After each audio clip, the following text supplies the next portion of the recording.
जैसा कि हम लोग पिछले वीडियो में स्ट्रिंग को कवर किए थे, ठीक है, जिसमें हम लोग स्ट्रिंग में हम लोग देखे थे क्या, स्ट्रिंग का जो फर्स्ट वीडियो था उसमें हम लोग ने कवर किया था स्ट्रिंग का इंट्रोडक्शन, किस तरीक़ा से स्ट्रिंग रिप्रेजेंट करते हैं, सारा चीज़ हम लोग ने देखा था, ठीक है। दूसरे वीडियो में हम लोग ने देखा था स्ट्रिंग हैंडलिंग, कुछ मेथड्स को देखे थे, ठीक है। इस वीडियो में हम लोग कुछ बेसिक प्रोग्राम कवर करेंगे स्ट्रिंग से रिलेटेड, ठीक है। अब ये बेसिक प्रोग्राम में हम लोग स्ट्रिंग हैंडलिंग मेथड को अप्लाई थोड़ा बहुत ही करेंगे, एज वेल एज हम लोग खुद का लॉजिक लगाएंगे यहाँ पे। तो यहाँ पे 4-5 प्रोग्राम हम लिखे हैं, इसी प्रोग्राम को इस वीडियो में हम लोग कवर कर रहे हैं, ठीक है। चलिए तो स्टार्ट करते हैं। देखिए पहला जो क्वेश्चन है, write a program to input any string and count total upper case and lower case, ठीक है। आपको अपर केस और लोअर केस कैरेक्टर काउंट करना स्ट्रिंग में कितना है, क्लियर है। मतलब अपर केस मतलब बड़ा वाला ABCD और छोटा वाला ABCD मतलब लोअर केस को काउंट करना है कि आपके स्ट्रिंग में अपर केस कितना है, लोअर केस कितना है, ठीक है। राइट ए प्रोग्राम, अगला क्वेश्चन है to input any string and print the string in reverse order. String को रिवर्स ऑर्डर में प्रिंट करना, मतलब पीछे से प्रिंट करना है, ठीक है। Okay, write a program to input any string and count total vowel. आपके स्ट्रिंग में टोटल वॉवेल कितना है ये काउंट करना है। And write a program to input any string and determine a string is palindrome और नॉट, ठीक है। प्लेनड्रॉम बताना है, मतलब स्ट्रिंग और प्लेनड्रॉम वो होता है जिसको रिवर्स भी कर देंगे तो सेम आएगा, ठीक है। एंड एक और क्वेश्चन है कि आपके दिए हुए कैरेक्टर का फ्रीक्वेंसी निकालना है, कि कैरेक्टर हम लोग अलग से इनपुट लेना होगा और वो कैरेक्टर कितने बार आया है, क्लियर है, आपके स्ट्रिंग में ये बताना है, क्लियर। तो ये 4-5 क्वेश्चन हम लोग अभी कवर करेंगे इस वीडियो में। चलिए तो पहला क्वेश्चन हम लोग आते हैं। क्वेश्चन है हम लोग का कि write a program to input any string and count total upper case and lower case character, clear है। तो सबसे पहले हम लोग अपना स्ट्रिंग इनपुट ले लेते हैं। तो हम लोग अपना स्ट्रिंग डेमो वाला फाइल ओपन कर ले, ठीक है। चलिए इसी फाइल में हम लोग बाकी का चीज़ें बनाएंगे। चलिए ठीक है, अब यहाँ पे आ जाओ। एक स्ट्रिंग हमें इनपुट लेना है, ठीक है। तो स्ट्रिंग इनपुट लेने के लिए एक वेरिएबल ले ले स्ट्रिंग टाइप का, मान लीजिए हमने S1 रख लिया, ठीक है। चलो इनपुट लेने के लिए स्कैनर क्लास का ऑब्जेक्ट चाहिए, तो स्कैनर क्लास का हमने ऑब्जेक्ट बना लिया, क्लियर है। यहाँ पे system.in, क्लियर है। और स्कैनर क्लास का ऑब्जेक्ट है तो फिर आपको स्कैनर क्लास यूज किए हैं तो उसके पैकेज को भी आप क्या कर लो, इंपोर्ट कर लो। इंपोर्ट java.util.star, क्योंकि स्कैनर क्लास util पैकेज के अंदर है। चलिए यहाँ तक इंपोर्ट हो गया। अब इनपुट लेना है, ठीक है, system.out.println, क्लियर है। और यहाँ पे मैसेज देते हैं इंटर एनी स्ट्रिंग, कुछ भी स्ट्रिंग दो, कलेक्शन ऑफ कैरेक्टर दो, और उसमें टोटल अपर केस और लोअर केस हमें काउंट करना है, क्लियर है। चलिए अब यहाँ पे हम इनपुट ले लेंगे S1 में, S1 equal to SC dot, next method use कर सकते हैं, नहीं तो नेक्स्ट लाइन यूज कर सकते हैं। आपको सबको पता है, दोनों में अंतर भी हम बता चुके हैं अच्छे से क्या होता है। चलिए अब बात करेंगे कि S1 में जो आपने इनपुट किया है, क्लियर है, उसमें टोटल कितना अपर केस है और टोटल कितना लोअर केस है, ये आपको काउंट करना है, ठीक है। तो अब लोअर केस और अपर केस काउंट करने के लिए हम दो वेरिएबल ले लेते हैं। इंट, एक हम L रख लेते हैं, ठीक है, L का वैल्यू शुरू में 0 रख लें, और एक अपर केस के लिए हम U का वैल्यू शुरू में कितना रख लें, 0। जहाँ जहाँ लोअर केस मिलेगा, जब जब हमें लोअर केस मिलेगा हम L का वैल्यू एक से बढ़ाते जाएंगे, काउंट करते जाएंगे, और जहाँ जहाँ हमें अपर केस मिलेगा U का वैल्यू हम क्या करेंगे, बढ़ाते चले जाएंगे, क्लियर है। चलिए तो हम लोग स्टार्ट करते हैं कैसे हर एक कैरेक्टर पे जाएंगे। कल वाला वीडियो अगर याद होगा तो हम आपको बताए थे कि स्ट्रिंग का को हर एक कैरेक्टर पे कैसे मूव करते हैं, ठीक है। तो स्ट्रिंग का पहला जो कैरेक्टर होता है ना वो 0 पर होता है, ठीक है, 0 इंडेक्स पर।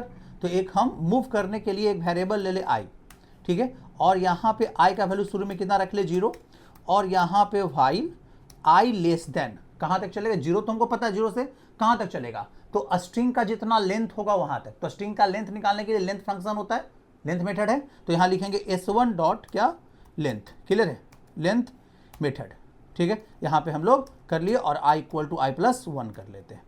चलिए अब इससे क्या होगा कि हम लूप एक सेट करती है, हमने क्या किया, एक लूप सेट किया जो मेरा 0 से लेकर, बात को समझ, यहाँ पे 0 से लेकर कहाँ तक चल रहा है, स्ट्रिंग का लेंथ से एक कम तक, लेस देन लेंथ तक, क्लियर है। अब एक बार 0 का कैरेक्टर को चेक करेंगे, 1 को कैरेक्टर को चेक करेंगे, तो हम एक का कैरेक्टर को पहले हम निकाल लेते हैं, ठीक है, निकाल लें। अब देखो तो यहाँ पे लिखेंगे क्या, यहाँ पे समझो, यहाँ पे एक वेरिएबल ले लेते हैं कैट टाइप का, जिसका नाम रख लेते हैं ch इक्वल टू, हम लिख दे क्या, S1 डॉट कैर एट, ठीक है, कैर एट किसको, ith इंडेक्स को, I में शुरू में 0 है ना, तो 0 वाला कैरेक्टर किस में आ जाएगा, ch में आ जाएगा ना, ठीक है। अब इस ch को चेक कर लेंगे, क्या इसका आस्की वैल्यू 65 और 90 के बीच का है, क्लियर है। 65 और 90 किसका आस्की वैल्यू है, तो 65 और 90 जो है वो आस्की वैल्यू है आपका अपर केस का, ठीक है। तो हम यहाँ पे इस तरीका से कर लेते हैं, ठीक है। इफ क्या CH का ASCII value greater than equal to 65 है एंड क्या CH का ASCII value less than equal to कितना है 90 है। अगर ऐसा है तो इसका मतलब कि अपर केस है, इसका मतलब है कि हमें u इक्वल टू u+1 को इंक्रीज करना पड़ेगा एकक से, u को हम एकक से क्या करते गए बढ़ाते गए। और अगर ऐसा नहीं है तो हम आगे चेक कर लेते हैं, इल्सिफ लगा देते हैं। क्या अगर ऐसा नहीं है तो क्या उसका ASCII value greater than equal to 97 है एंड क्या उसका ASCII value less than equal to कितना 122 है। अगर ऐसा है तो l इक्वल टू l+1 कर ले, क्लियर है। ऐसा भी चल जाएगा, लोअर केस बढ़ते जाएगा। तो यहाँ पे देखो ये लूप मेरा कंटिन्यू चलते रहेगा, क्लियर है। और आपके पास करेक्टर का आई कैर एट आई का हर एक इंडेक्स का एक का करेक्टर CH में आएगा और उस CH को हम हर एक बार चेक करेंगे, या तो उसका आस्की वैल्यू किसके बीच में हो, ठीक है। यहाँ पे उसका आस्की वैल्यू किसके बीच का हो 65 और 90 के बीच का, या फिर उसका आस्की वैल्यू किसके बीच का हो 97 और 122 के बीच का हो। अगर ऐसा है तो मेरा अगर पहला कंडीशन सही होगा तो u का वैल्यू 1 से बढ़ेगा और दूसरा कंडीशन सही होगा तो l का वैल्यू 1 से बढ़ेगा। अब लूप से बाहर कब आएगा, जब हर एक कैरेक्टर को हम विजिट कर लेंगे तब, जब ये वाला कंडीशन गलत हो जाएगा तब। अब यहाँ लूप से बाहर आया, लूप से बाहर आया तो हमें u का वैल्यू और l का वैल्यू को क्या कराना चाहिए, प्रिंट कराना चाहिए। तो यहाँ पे प्रिंट करा लेते हैं सिस्टम डॉट आउट और यहाँ पे लिख देते हैं println और यहाँ रख देते हैं क्या टोटल अपर केस, क्लियर है, इक्वल टू यहाँ पे प्लस लगा के u का वैल्यू प्रिंट करा लें और फिर एक और मैसेज प्रिंट करा दो, उसी में भी प्रिंट करा सकते थे और डॉट println और यहाँ पे लिख देते हैं क्या total lower case equal to और यहाँ पे प्लस किसको प्रिंट करा दे l का वैल्यू प्रिंट करा ले, क्लियर है, समझे। तो आराम से आपके पास आ रहा है क्या अपर केस और लोअर केस कौन। चलो रन करा के देख लेते हैं पहले कि मेरा काम हो रहा है कि नहीं। हम लोग आ जाते हैं अपने कमांड प्रॉम्प्ट पे टर्मिनल पे, चलिए और यहाँ पे आ जाओ और यहाँ पे हम लोग अपने D ड्राइव में चले जाएं जिस ड्राइव में मेरा प्रोग्राम है और CD उस फोल्डर का क्या नाम है, फोल्डर का नाम है जावा प्रोग्राम, ठीक है। चलिए आ गए और यहाँ लिखेंगे जावा, क्लियर है। और मेरा फाइल का क्या नाम है स्ट्रिंग डेमो डॉट जावा, ठीक है। इंटरनेट स्ट्रिंग आया। चलिए यहाँ पे हम लिखते हैं कंप्यूटर, ठीक है। अब कंप्यूटर में मेरे पास एक ही अपर केस है, बाकी सब लोअर केस है, तो अपर केस 1 आना चाहिए, लोअर केस कितना आया 7 आया ना, टोटल 8 कैरेक्टर है कि नहीं है, तो समझ में आ रहा होगा आराम से, ठीक है। फिर से कोई और भी स्ट्रिंग रख लेते, मान लीजिए राम यहाँ पे और यहाँ पे कुमार रख लिए। चलिए यहाँ पे अपर केस कितना आया 2 और लोअर केस कितना आया 6 आया ना, सही है ना, क्लियर है। चलिए राम कुमार का स्पेस हम नहीं दिए राम कुमार के बीच में, क्योंकि हम नेक्स्ट मेथड से इनपुट लिया, next method in space input नहीं लेता है, क्लियर है। चलिए तो ये भी क्वेश्चन आपको अच्छे से समझ में आ गया। अब मूव करते हैं नेक्स्ट क्वेश्चन पे, ठीक है। अगला क्वेश्चन है write a program to input any string and print the string in reverse order. String को रिवर्स ऑर्डर में क्या करना है, प्रिंट करना है। पहले लॉजिक को समझिएगा, यहाँ पे देखो पहले लॉजिक समझा देते हैं फिर हम लोग आते हैं इस पर। देखो स्ट्रिंग को रिवर्स ऑर्डर में क्या करना है, प्रिंट करना है। मान लो कि आपका जो स्ट्रिंग, मान लो कंप्यूटर इन केस में, ठीक है, आपका जो स्ट्रिंग है वो कंप्यूटर है, ठीक है। इस तरह से स्ट्रिंग आपका है, ये वाला है 0 पर, ये वाला है 1 पे, 2 पे, 3 पे, 4 पे, 5 और 6 और कितने पे 7 पे, इस तरह से।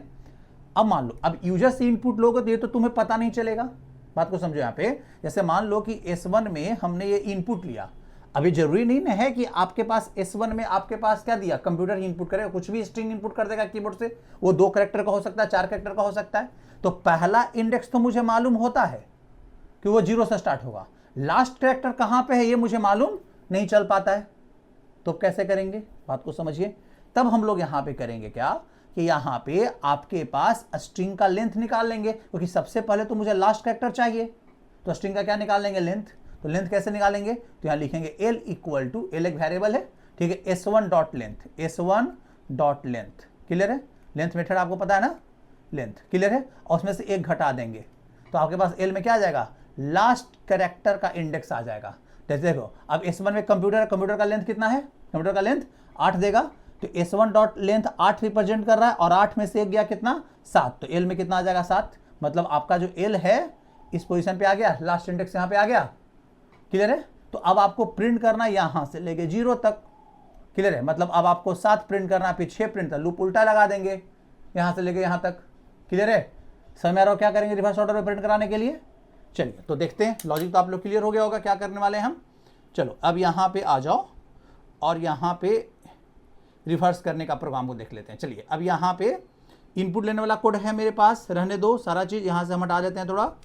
चलो अब यहाँ पे एल का जरूरत नहीं है, यू का जरूरत नहीं है, मुझे आई चाहिए। ठीक है, देखो यहाँ पे हम ऐसा कर लेते हैं, इनपुट लेने के बाद आई में क्या कर लेते हैं, लास्ट इंडेक्स को निकाल लेते हैं। कैसे निकालेंगे, तो S1 डॉट कौन सा मेथड, लेंथ मेथड, क्लियर है। और उसमें से क्या कर देंगे हम, -1 कर देंगे।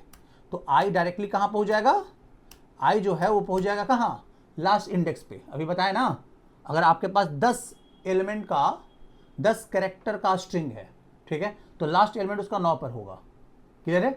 चलिए अब यहाँ पे क्योंकि 0 से स्टार्ट होता है ना, अब यहाँ पे अब लूप क्या लगाएंगे हम, व्हाइल कब तक आपको लाना है, i greater than equal to 0 तक, वहाँ जहाँ के लास्ट से लेके 0 तक आ जाओ, क्लियर है। और यहाँ पे i इक्वल टू i-1 करते जाएंगे, घटते जाएगा i का वैल्यू, ठीक है। अब मान लो कंप्यूटर केस में ही एक बार 7 पे, फिर 6 पे, फिर 5 पे, इस तरह से 0 तक आएगा। अब उसका हर एक कैरेक्टर को निकाल के प्रिंट करा दो, हो तो गया। सिस्टम डॉट आउट डॉट क्या लगा दे, प्रिंट लगा दो, प्रिंट एल ने प्रिंट कराते हैं, एक ही लाइन में प्रिंट कर देगा। क्या लिखेंगे, S1 डॉट कैर एड फंक्शन, और यहाँ आई को डाल दो, लास्ट इंडेक्स है ना, आई में क्या है, लास्ट इंडेक्स का लास्ट इंडेक्स है, लास्ट कैरेक्टर का इंडेक्स है, तो 0 वाला 7 वाला प्रिंट करेगा, 7 वाला कैरेक्टर को निकाल लेगा ये, ठीक है। चलिए हो तो गया, बस इतना ही काम करना था इसमें। देखिए यहाँ पे आ जाओ और यहाँ पे हम रन करवाते हैं। देखिए हम कंप्यूटर डालते हैं, कोई भी स्ट्रिंग डालो, देखो आ गया आपका स्ट्रिंग रिवर्स हो गया ना, ठीक है। तो आपको समझ में आ रहा होगा कि ये भी कैसे बना, ठीक है। चलो अब हम लोग मूव करते हैं नेक्स्ट क्वेश्चन की ओर। देखिए अब हम लोग का जो अगला क्वेश्चन है वो क्या है, इस तरीक़ा से देखो यहाँ पे कि आपका write a program to input any string and count total vowel, clear है, आपका वॉवेल काउंट करना है, क्लियर है। फिर अगला क्वेश्चन है write a program to input any string and determine whether the string is palindrome और नॉट, स्ट्रिंग प्लेनड्रॉम है कि नहीं है। चलो सबसे पहले इसी को बनाते हैं, ठीक है, क्योंकि ये भी आपका रिवर्स से रिलेटेड है, ठीक है। चलो तो सबसे पहले प्लेनड्रॉम का लॉजिक को समझ आते हैं। देखो मतलब प्लेनड्रॉम स्ट्रिंग वो स्ट्रिंग होता है जिसको रिवर्स भी कर दो तो सेम आ जाएगा। जैसे मान लो कि आपका स्ट्रिंग मैडम है, ठीक है, तो मैडम को अगर इधर से भी लिखो तो मैडम ही आएगा और इधर से भी लिखो तो मैडम ही आएगा, तो ये स्ट्रिंग क्या हुआ, प्लेनड्रॉम हुआ। अब देखो प्लेनड्रॉम स्ट्रिंग करने के लिए क्या करेंगे कि हमें पहले स्ट्रिंग को रिवर्स करना पड़ेगा और फिर उसको ओरिजिनल स्ट्रिंग से क्या करवाना होगा, मैच करवाना होगा। लेकिन उससे अच्छा बेटर लॉजिक हम बता रहे हैं कि आपको कोई रिवर्स करने की जरूरत ही नहीं है। और समझे, देखो आराम से कैसे बन जाएगा। मान लो सपोज करो कि आपने कोई भी स्ट्रिंग इनपुट लिया, ठीक है, उसका पहला इंडेक्स तो आपको पता है 0 पर होगा और लास्ट इंडेक्स अभी भी बताया कैसे निकालोगे, लेंथ -1 करके। तो मान लो समझो यहाँ पे, जैसे मान लो कि मैडम के केस में हम रख रहे हैं कि पहला इंडेक्स का हम आई रख रहे हैं, आई कितने पे है, 0 पर है, ठीक है, और लास्ट इंडेक्स हम जे पे रखते हैं, 0 1 2 3 4, जे कितने पे, 4 पे, तो जे का आई का वैल्यू, तो आई का वैल्यू तो हम 0 लिख देंगे। जे कहाँ से निकालेंगे, तो S1 dot S1 is the string name का लेंथ, ठीक है, -1, जे आ जाएगा 4 पे, क्लियर है। मान लो कुछ भी स्ट्रिंग हो जहां पे भी उसका लास्ट इंडेक्स आ जाएगा मेरे पास, तो यहाँ आई और क्या आ गया, जे आ गया। अब ith कैरेक्टर और jth कैरेक्टर को मैच कराओ, अगर ये दोनों मैच कर गया, बात को समझो, तो चांस है कि प्लेनड्रॉम हो सकता है। अगर अनमैच कर गया तो यहीं पे चांस खत्म हो जाता है, क्लियर है। अगर अनमैच कर गया, पहला कैरेक्टर और लास्ट कैरेक्टर ही अनमैच कर गया तो रिवर्स करने पर कभी सेम होगा ही नहीं, पॉसिबल ही नहीं है। समझ में आ रहा होगा, क्लियर है। तो आपको यहाँ पे आई और जे को, ith पोजीशन का कैरेक्टर और jth पोजीशन का कैरेक्टर को क्या करवाना है, मैच करवाना है। अगर मैच कर गया तो हम आगे मैच करवाएंगे, नहीं मैच कर गया तो यहीं पे हम बाहर निकल जाएंगे। क्यों आगे मैच कराना है, कोई जरूरत ही नहीं ना है, जब पहला ही और लास्ट नहीं मिल रहा है तो। चलो तो इस केस में हमें मिल गया, ith कैरेक्टर पे भी एम है और जे कैरेक्टर पे भी क्या है, एम है, jth पोजीशन पे भी एम है, क्लियर है। तो यहाँ पे तो हमें मिल गया आराम से। अब यहाँ पे देखो, अब यहाँ पे आई को बोलेंगे तुम आगे बढ़ो तो आई यहाँ पे आ जाएगा, जे को बोलेंगे तुम इधर घटो, ठीक है, इधर आ जाओ पीछे की ओर। अब देखो, अब फिर ith कैरेक्टर और jth कैरेक्टर को मैच कराओ, फिर दोनों क्या हो गया, मैच कर गया, मैच कर दो है। अब यहाँ पे भी चांस है कि प्लेनड्रॉम अभी हो सकता है। अब फिर से आई को बढ़ाएंगे, तुम यहाँ पे आ जाओ, जे को घटा के फिर यहाँ पे ले आए। अब दोनों एक ही पोजीशन पे है, आई भी डी पर है और जे भी डी पर ही है। इसका मतलब है ith और जे, ith वैल्यू और jth वैल्यू, ठीक है, दोनों अगर एक ही पोजीशन पे है, समझो कि एक ही कैरेक्टर बच गया है। और एक ही कैरेक्टर बचने का मतलब है कि बाकी सब उधर से मैच कराते आए थे दोनों को, अगला और पिछला कैरेक्टर को, तो मैच होते आया था। क्योंकि अगर बीच में ही अगर मैच नहीं होगा तो हम लूप से वहीं पे बाहर निकल जाएंगे, आगे जाने की जरूरत ही नहीं है। बिना मतलब का लूप क्यों चलाना है। और लूप से बाहर निकलने के लिए, बीच से लूप से बाहर निकलने के लिए मेरे पास ब्रेक स्टेटमेंट होता है, हम निकाल लेंगे, क्लियर है। और जब दोनों एक ही पोजीशन पर है इसका मतलब एक ही कैरेक्टर बच गया, इसका मतलब स्ट्रिंग पैलिंड्रोम है, पूरा कैरेक्टर से मैच करा, सब मैच करते आया होगा। क्लियर हुआ लॉजिक, क्लियर है ना। तो इस तरीके से करेंगे, देखो कैसे, देखो यहाँ पे हम थोड़ा सा कोड यहाँ पे लिख रहे हैं, समझो पहले। जैसे i का वैल्यू कितना है 0 और j का वैल्यू हम कहाँ से निकाल लेंगे, s1 डॉट क्या लिखेंगे हम, लेंथ, क्लियर है, -1 निकाल लिए। आ गया ना, लूप ऐसे लगा दो, व्हाइल i लेस देन कितना j, इक्वल टू j तक नहीं चलाने की जरूरत है, i less than equal to j तक नहीं, क्यों, क्योंकि i लेस देन j तक चले, ठीक है, j आगे हो i उससे पीछे हो तब तक चल, दोनों बराबर आ गए, इसका मतलब है कि आपको मैच कराना जरूरत ही नहीं है, मतलब सबसे मैच हो गया होगा, अब दोनों एक ही पोजीशन पे आ गया, ठीक है। चलो अब यहां पे मैच कराओ इफ, ठीक है, किससे मैच कराओ, s1 dot char at, s1 dot char at कौन, i ith पोजीशन का कैरेक्टर, ठीक है। क्या ये समझो यहां पे, क्या ये नॉट इक्वल टू है s1 डॉट किससे, कैर एट jth पोजीशन से कैरेक्टर के, अगर ये नॉट इक्वल टू है तो हम यहीं पे मैसेज देते हैं s.o.p कि स्ट्रिंग पैलिंड्रोम नहीं है, string is not palindrome, not palindrome, ऐसे मैसेज दे देंगे और यहीं पे हम लूप से क्या हो जाएंगे, बाहर हो जाएंगे, ब्रेक लगा देंगे, आगे जाने की जरूरत नहीं है। और अगर ऐसा नहीं है, नॉट इक्वल टू नहीं, इसका मतलब है कि इक्वल टू है, देन हम क्या करेंगे, i को बोलेंगे कि तुम आगे की ओर बढ़ो, i इक्वल टू i+1, और j को बोलेंगे क्या कि तुम इधर से घटो, तो हम क्या लिखेंगे, j इक्वल टू j-1, इस तरीके से मेरा हो जाएगा, क्लियर है, समझ में आ रहा होगा अच्छे से, समझे, इस तरह से मेरा काम हो रहा है। देखो यहाँ पे इसी के केस में देखो यहाँ पे i कितने पे है 0 पे और j कितने पे है 4 पे, इस कोड के कारण j कितने पे आ गया 4 पे। अब देखो यहाँ 4 है, यहाँ कितना है 0 है, कंडीशन सही है ना, सही है, less than i less then 4 है, s1 का कैर एट i, s1 का कैर एट i में कितना, 0 पे कौन सा कैरेक्टर है m, ठीक है, 0 पे कौन है m, और s1 का कैर एट j पे कौन है 4 है, 4 पे कौन सा a, m ही है, दोनों क्या है, नॉट इक्वल टू है, बात को समझो, दोनों क्या है, नॉट इक्वल, नहीं नॉट इक्वल टू नहीं, इक्वल टू है, तो इफ के अंदर तो जाएगा नहीं, इफ के अंदर कब जाएगा, जब नॉट इक्वल टू होता तब बाहर निकल के एक कोड को पढ़ेगा, i इक्वल टू i+1, 0 से कितना हो गया 1 पे, और यहां से कितना आ गया j, उधर से घट के कितने पे आ गया 3 पे, क्लियर है। अब फिर से लूप ऊपर जाएगा, यहां आ गया 1 और यहां आ गया 3, फिर से मैच कराया, कंडीशन सही है। अब s1 का char at i, char at i मतलब कौन, बात को समझो, कैर एट i मतलब कौन, 1 पे कौन सा कैरेक्टर a, और s1 का कैर एट j पे 3 है, 3 पे भी क्या है a है, फिर दोनों नॉट इक्वल टू नहीं, इक्वल टू ही मिल गया, क्लियर है। देन यहां पे इफ के अंदर जाएगा नहीं, फिर i का वैल्यू बढ़ेगा कितना 2, और यहां कितना हो जाएगा, j का वैल्यू घट जाएगा कितना 2 आ गया, अब यहां पे आ गया, अब यहां पे 2 और यहां पे 2, लेस देन है नहीं, इक्वल है, समझो, लेस देन है नहीं, इक्वल है, तो लेस देन तक ही कंडीशन सही होता ना, लूप से क्या हो गया, बाहर हो गया, इक्वल टू तो दिए नहीं है हम, ठीक है, मतलब कि हम सारा कैरेक्टर से मैच करा लिए, किसी से मैच नहीं किया, दोनों दम सेम पे आ गया। इट मींस लूप से जब बाहर आया, तो इस केस में कि अगर लूप से बाहर आने का 2 रास्ता है, एक इससे भी बाहर आ सकता था और एक इससे भी बाहर आ सकता था, इससे बाहर आने का मतलब है, इससे बाहर आने का मतलब कि दोनों सेम पे आ गए तो बाहर आया होगा, यहां मैच करा लेते हैं, क्या i बराबर हो गया जैसे, अगर ऐसा है तो s.o.p स्ट्रिंग पैलिंड्रोम है, स्ट्रिंग इज पैलिंड्रोम, इस तरह से मैसेज दे देंगे, हो गया, ये आपका लॉजिक होगा, क्लियर है, समझ में आ रहा है अच्छे से ना। चलो तो हम लोग इसको रन करा के देखते हैं कि मेरा स्ट्रिंग पैलिंड्रोम चेक हो पा रहा है या नहीं हो पा रहा है। देखो आ जाओ, यहाँ पे आ जाए, और स्ट्रिंग मेरा इनपुट है, वेरी गुड। चलो अब ऐसा कर लेते हैं, हम यहाँ पे एक वेरिएबल ले लेते हैं हम लोग का j, ठीक है, चलिए अब j यहाँ पे i के जगह हम j रख देते हैं, j में s1 डॉट लेंथ रख दे, और i कहाँ से स्टार्ट करें हम, i जो है हम स्टार्ट कर रहे हैं हम 0 से, चलिए हो गया। अब आ जाइए यहाँ, ठीक है, अब आ जाओ यहाँ पे, इस तरीक़ा से क्या कंडीशन लगाएंगे, व्हाइल i लेस देन कितना j, इस तरीके से लगा देंगे। अब आ जाओ i इक्वल टू i, समझो यहाँ पे i इक्वल टू i+1, और एक मेरा चलेगा j इक्वल टू j-1, हो जाएगा, क्लियर है।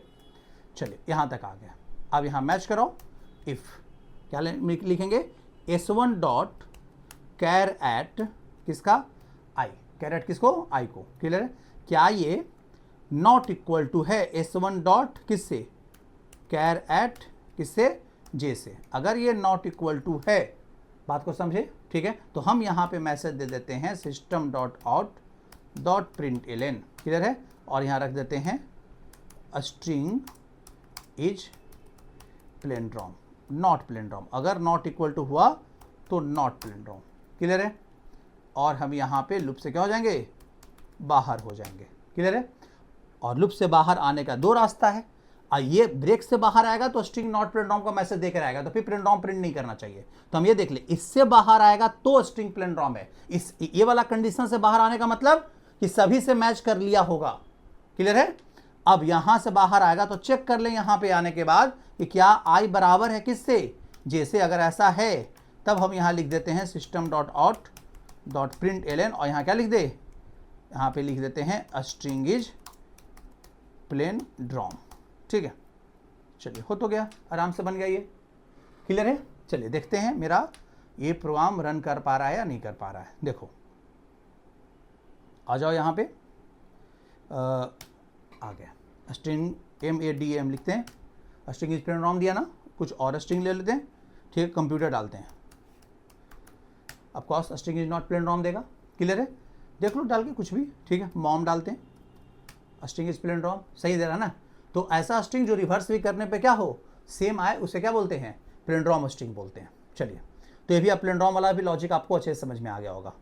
चलो अब एक क्वेश्चन है, write a program to input any string and count total vowel, clear है, टोटल वॉवेल को क्या करना है, काउंट करना है, ठीक है, आपके पास एक स्ट्रिंग इनपुट लेके टोटल वॉवेल क्या करना है, काउंट करना है, ठीक है। अब देखो वॉवेल को काउंट करने के लिए सबसे पहले हमें तो एक लूप लगा के जाना पड़ेगा हर एक कैरेक्टर पर, ठीक है, तो यहाँ पे हम ये जे का जरूरत मुझे तो है नहीं, तो यहाँ पे हटा देते हैं, और यहाँ पे हम एक वॉवेल काउंट करने के लिए भी रख ले, भी का वैल्यू कितना रख ले, शुरू में 0, जहाँ जहाँ वॉवेल मिलेगा भी का वैल्यू क्या करेंगे, बढ़ाते चले जाएंगे, क्लियर है। चलो और यहाँ पे लूप जो चलेगा आई लेस देन कहाँ तक, ठीक है, S1 डॉट लेंथ तक, लेंथ से कम तक, क्लियर है। चलिए हो गया, और यहाँ पे हम क्या लिख दे, i इक्वल टू i+1, चलिए यहाँ तक में कोई प्रॉब्लम नहीं, इसको हटा दो, इसको कोई ज़रूरत नहीं है। अब आइए, अब आपका जो स्ट्रिंग है, ठीक है, अब उसका ith पोजीशन पे जो स्ट्रिंग है, ठीक है, जो कैरेक्टर है उसको आप निकाल लो एक वेरिएबल में, तो एक वेरिएबल ले लो कैरेक्टर टाइप का, यहाँ पे रख लो ch इक्वल टू क्या लिख दो, S1 डॉट क्या लिखेंगे, कैर एट किसका, i का वैल्यू रख लिए। चलिए अब यहाँ तक में कोई दिक्कत नहीं, अब यहाँ पे बात करेंगे, अब इस ch को पहले चेक कर लो, वॉवेल होने के लिए वो कम से कम अपर केस या लोअर केस होना जरूरी है, क्लियर है। तो हम यहाँ पे क्या रख लेते हैं, यहाँ पे आपके पास पहले चेक कर लेते हैं कि क्या वो अल्फ़ाबेट है कि नहीं है, तो अल्फ़ाबेट के लिए पहला कंडीशन यहाँ पे ch का ASCII value greater than equal to 65 होना चाहिए, एंड ch का ASCII value less than equal to कितना होना चाहिए, 90 होना चाहिए, एक कंडीशन हो गया, या और लगा देते हैं, और में यहाँ रख देते हैं क्या, ch का ASCII value greater than equal to कितना होना चाहिए, ठीक है, 97, एंड ch का ASCII value less than equal to कितना होना चाहिए, 122, अगर ऐसा है, क्लियर है, बात समझे, तो इसका मतलब है कि अल्फ़ाबेट है वो, अब उसमें हम वॉवेल के चेक कर सकते हैं, ठीक है, क्योंकि हम ऐसा इसलिए चेक कर लिए कि हो सकता है कोई स्ट्रिंग में ऐसा डाल दे, न्यूमेरिक कैरेक्टर डाल दे, बहुत समझे, तो यहाँ पे भी लगा लेते हैं, और इससे क्या होगा कि आपका कॉन्सोनेंट भी चेक हो जाएगा। चलो दोनों चेक कर लेते हैं, यहीं पे आपके पास हम यहाँ पे एक सी का वैल्यू भी रख देते हैं, ठीक है। चलो अब यहाँ पे क्या होगा, आ गया यहाँ पे, चलिए अब इस तरह से यहाँ पे आने के बाद अगर ये डिटरमाइन हो गया कि वो अल्फ़ाबेट है, ठीक है, अंदर आएगा, इफ के अंदर आएगा, तो यहाँ पे अब उसको चेक करेंगे क्या वो AEIOU के बराबर है, तो यहाँ पे हम स्विच लगा दो, बेटर इक्वलिटी कंडीशन है, स्विच ज़्यादा अच्छा काम करेगा, यहाँ CH को डाल देते हैं स्विच में, वो कैरेक्टर को यहाँ रखा देते हैं, केस अलग अलग, केस किसके बराबर है, A के बराबर हो, ठीक है, केस किसके बराबर हो, स्मॉल a के बराबर हो, ठीक है, केस किसके बराबर हो, आपके पास E के बराबर हो, क्लियर है, और केस किसके बराबर हो, ठीक है, आपके पास AEI के बराबर हो, क्लियर है, और केस किसके बराबर हो, O के बराबर हो, ठीक है। इस तरीक़ा से आप पूरा मैच करा लो, 10 वॉवेल, बड़ा वाला और छोटा वाला को दो भी O के बराबर हो, ठीक है। फिर केस एक स्मॉल ई छूट गया है, उसको भी कर लेते हैं, फिर यहाँ पे केस कैपिटल I भी लगता है शायद छूटा हुआ है, उसको भी कर लेते हैं, ठीक है। और फिर आपके पास IOU हो गया, IEO भी हो गया है, ठीक है। फिर आपके पास केस आपके पास क्या रह गया, यू से मैच करा लेते हैं, और यहाँ पे केस किससे मैच करा ले, यू से मैच करा लो। चलो किसी एक से भी मिलता है सी एच का वैल्यू तो इसका मतलब वॉवेल है, ठीक है। तो यहाँ पे हम v equal to v plus क्या कर ले, 1 कर लेते हैं, और देन हम बोले ब्रेक लग जाओ, ठीक है। अब उससे आगे जाने की जरूरत है। और अगर आज किसी एक से नहीं मिलता है, किसी से भी नहीं मिलता, ए वाई से नहीं मिलता है, तो देन आपका पास कॉन्सोनेंट है, तो यहाँ पे डिफ़ॉल्ट रख देते हैं, ठीक है। डिफ़ॉल्ट सबको पता हो, कोई भी केस नहीं मिलता तो डिफ़ॉल्ट रन करता है, और डिफ़ॉल्ट मतलब कि वो कॉन्सोनेंट होगा, क्योंकि हम ऊपर ही चेक कर लिए हैं कि अल्फ़ाबेट रहने के बाद ही वॉवेल और कॉन्सोनेंट को क्या करना, चेक करना, ठीक है। चलिए, तो यहाँ तक ये भी आपको समझ में आ गया होगा अच्छे से।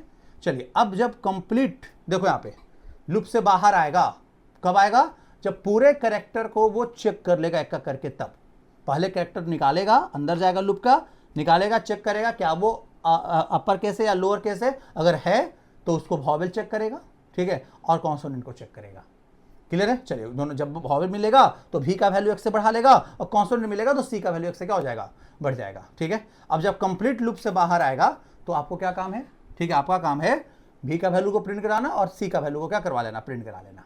क्लियर है। तो अब यहाँ पे हम क्या लिखेंगे, सिस्टम डॉट आउट डॉट क्या लिखेंगे, प्रिंट एलन। क्लियर है। और यहाँ पे लिखेंगे टोटल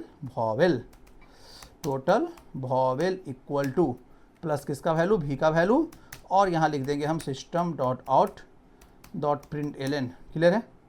यहाँ लिख देंगे हम consonant, total consonant equal to plus किसका वैल्यू, सी का वैल्यू। हो तो गया, सिंपल सा प्रोग्राम था ये वॉवेल और कॉन्सोनेंट को काउंट करने के लिए। चलिए, अब यहाँ पे आ जाओ, और यहाँ पे हम लोग अपने टर्मिनल पे आ जाते हैं। स्क्रीन क्लियर कर लो, चलो ठीक है। यहाँ पे आ जाओ, आया इंटर एनी स्ट्रिंग, यहाँ पे हम कंप्यूटर इनपुट करते हैं। देखिए टोटल वॉवेल कितना है, 3, और टोटल कॉन्सोनेंट कितना है, 5, आया ना, ठीक है। चलिए कुछ और डालते हैं, यहाँ पे डालते हैं राम 1 2 3, ठीक है। और 1 2 3 4 एक कैरेक्टर तो है, लेकिन वो अल्फ़ाबेट नहीं, इफ़ के अंदर में वो जाएगा ही नहीं, सिर्फ राम में से चेक करेगा वो। तो राम में वॉवेल है 1 और 2 क्या है, कॉन्सोनेंट है। क्लियर है, समझ में आ रहा होगा सबको अच्छे से, ठीक है। तो यहाँ पे हम लोग ने 3-4 प्रोग्राम सोल्व किया। ये क्वेश्चन और यहाँ पे है, ये आप लोग बना लीजिएगा, बहुत इजी क्वेश्चन है, ठीक है।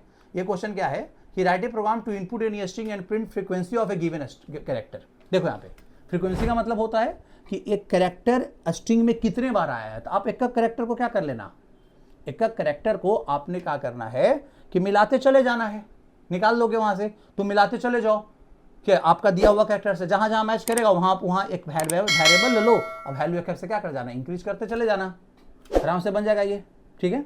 चलिए, तो फिर नेक्स्ट क्लास में हम लोग मिलते हैं न्यू टॉपिक के साथ। आज के लिए इतना ही।